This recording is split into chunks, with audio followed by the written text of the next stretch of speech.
বিশ্বনবীর নিজের কোনো ঘরবাড়ি ছিল না, বিশ্বনবীর বিবিদের ছিল ঘরবাড়ি। 11 জন বিবি এট এ টাইমই বেঁচে ছিল। কোনো বর্ণনা এসেছে 9 জন বিবি এট এ টাইমই বেঁচে ছিল। তাদেরকে বিশ্বনবী এক একজনকে এক একটা ঘর দিয়েছিলেন। এটাই ছিল বিশ্বনবীর হুজরা। আর এই হুজরা থেকে এই সূরার নাম সূরাতুল হুজরাত। চিল্লায় কোন আল্লাহু আকবার। এক শ্রেণীর কপাল পোড়া লোক আছে, তারা বলে বিশ্বনবী ছিল নারী লোভী, বিশ্বনবী ছিল নারীর দেহ ভোগ করার জন্য পাগল পাড়া। আরো জোরে নাউযুবিল্লাহ। তারা আমার নবীরে চিনে নাই, আমার নবীর জীবনী জানে না, আমার নবীর বায়োগ্রাফি পড়ে নাই। বিশ্বনবী তার জীবনের একটা বিয়েও নিজের ইচ্ছায় করে নাই।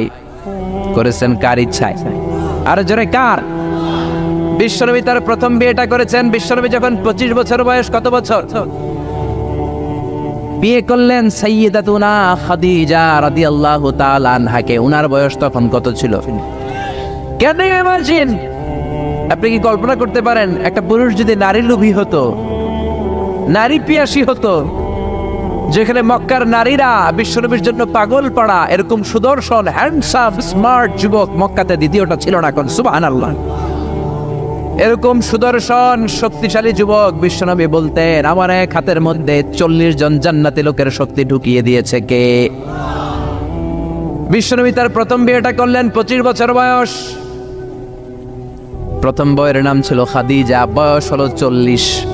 40 হলেও হতো, তার আগে বিয়ে হয়েছে 2টা, মানে 2বার তালাক খাইছে, অনেকগুলো বাচ্চা জন্ম দিয়েছে, একেবারে প্রৌঢ়া বয়সের বার্ধক্যে উপনীত হয়েছে। 40 বছরের বার্ধক্যে উপনীত হওয়া একজন প্রৌঢ়া নারীকে বিয়ে করলেন বিশ্বনবী, 25 বছরের যুবক। সুবহানাল্লাহ। 25 বছর বয়সে বিয়ে করলেন, আবার তার সাথে 25 বছর সংসার করলেন। বিশ্বনবীর 50 বছর বয়সের আগ পর্যন্ত বিশ্বনবী দ্বিতীয় বিয়ে করে না। আল্লাহু আকবার। 25 থেকে 50 বিশ্বনবীর যৌবনের মোক্ষম সময়টাকে বৃদ্ধা নারীর সাথে কাটিয়ে দিলেন। বিশ্বনবীর বিয়েগুলো 4টা কারণে ছিল। জোরে বলেন কয়টা?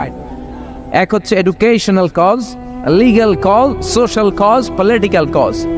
1 নম্বরে শিক্ষার কারণে। সাহাবীরা মাসালা জানার জন্য বিশ্বনবীর কাছে যায়, কিন্তু নারীরা মাসালা জানার জন্য নবীর কাছে যেতে পারে না, কারণ নারীদের মাসালা জিজ্ঞাসা করার সময় লাজুকতা আসরা নাই। বিশ্বনবীকে আল্লাহ বললেন, ও নবী আপনি বিয়ে করেন, আপনার কাছে কোনো নারী এসে মাসালা জিজ্ঞেস করার দরকার নাই, আপনার বউয়ের সংখ্যা এত বেশি হবে, সব নারীরা এসে আপনার বিবির কাছ থেকে মাসালা জেনে জেনে ইসলাম মেনে নিবে গো নবী। আল্লাহু আকবার। এই শিক্ষার কারণে বিশ্বনবীর বিয়ের সংখ্যা বেড়েছে। 2 নাম্বার হচ্ছে লিগ্যাল কজ, আইন শিখানোর কারণে। বিশ্বনবীর পালক ছেলে যায়েদ বিন হারিস, পালক ছেলের বউ, আপনি যদি পালক ছেলের বউ যদি বউকে তালাক দেয়, ওই বউকে পালক বাবা বিয়ে করতে পারে। জোরে কোন ঠিক কিনা? এটা বোঝানোর জন্য বিশ্বনবীর বিয়ের সংখ্যা আরো একটা বেড়ে গিয়েছে। চিল্লায় এখন আল্লাহু আকবার। আবার বিশ্বনবী ছিলেন সোশ্যাল মানুষ, সামাজিক মানুষ, সামাজিকতা রক্ষার জন্য বিয়ে করেছেন। বিশ্বনবীর রাইট হ্যান্ড, ডান হাত হলো আবু বকর। আবু বকরের মেয়েকে বিয়ে করে বিশ্বনবী আবু বকরকে শ্বশুর বানালেন।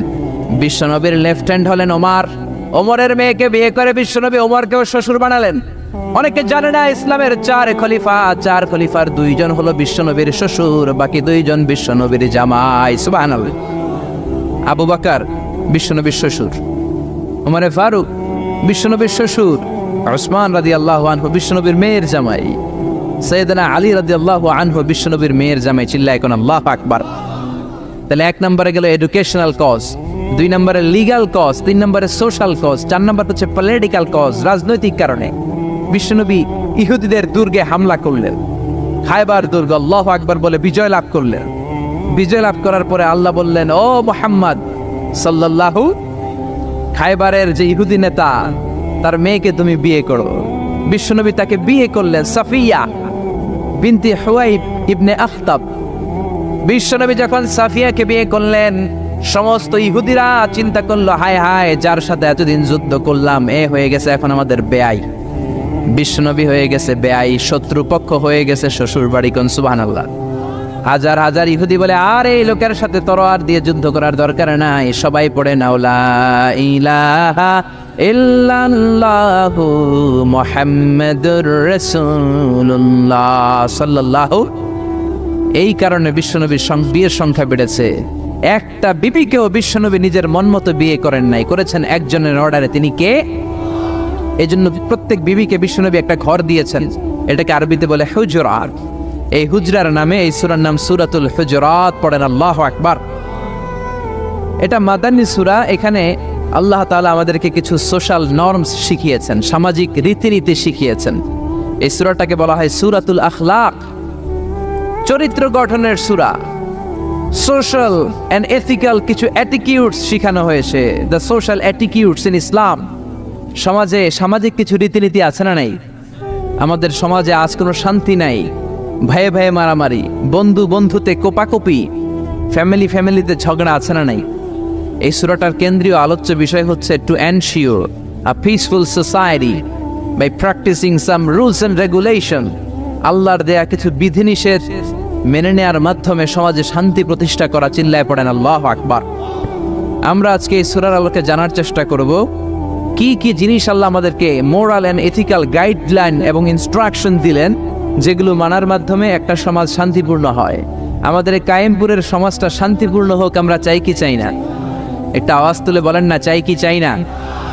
আমরা সবাই চাই। তাহলে আসেন সূরাতুল হুজুরাতে আল্লাহ কি বললেন আমরা শোনার চেষ্টা করি। আল্লাহ শুরু করলেন, ইয়া আইয়ুহাল্লাযীনা আমানু লা তুকদ্দিমু বাইনা ইয়াদাইল্লাহি ওয়া রাসূলিহি ওয়াত্তাকুল্লাহ ইন্নাল্লাহা সামিউন আলীম। আল্লাহু আকবার।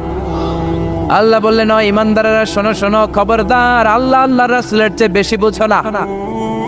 Don't be advanced before your Lord and Messenger. আল্লাহ আল্লাহর রাসূলের দেয়া বিধানকে তোমরা টপকে যেও না। আল্লাহ আল্লাহর রাসূল যেটা বলেছেন সেটাই ফাইনাল, ঠিক কি না? নাকি আল্লাহ আল্লাহর রাসূল কথা বলার পরে আমাদের কথা আছে? আল্লাহ আল্লাহর রাসূল কোনো বিধান দিয়েছেন, আমাদের কোনো কথা আছে? আমরা বলবো সামি'না ওয়া আতা'না, শুনলাম মানলাম, আমাদের কোনো কথা, আমাদের কোনো এখতিয়ার নাই, আমাদের কোনো অপশন নাই। আল্লাহ আল্লাহর রাসূল যেটা বলেছেন সেটাই ফাইনাল, ঠিক কি না? আল্লাহ বললেন, জিনা করলে মাথা কাটো, কার কথা? চুরি করলে হাত কাটো, কার কথা? এরপরে আমাদের কোনো কথা আছে নাকি? চুরি করলে হাত কেটে দাও, তবে এই হাত কলা চোর, মুরগি চোর, ডাব চোর ওই চোরদের জন্য নয়, যারা এক সিগনেচারে 10,000 কোটি টাকা মেরে দেয় ওই চোরদের হাত, ঠিক কি না? যারা শেয়ার বাজার খেয়ে ফেলে, হলমার্ক খেয়ে ফেলে, রাস্তার রড খেয়ে ফেলে, তাদের হাত কাটা, জোরে কোন ঠিক কি না? হাত কেটে দাও, কার কথা? জিনা করলে কোমর পর্যন্ত জমিনের মধ্যে গেড়ে স্টোনিং করে পাথর মেরে দেহটা উড়িয়ে দাও, কার কথা? নামাজ না পড়লে 5 বেদ দাও, কার কথা?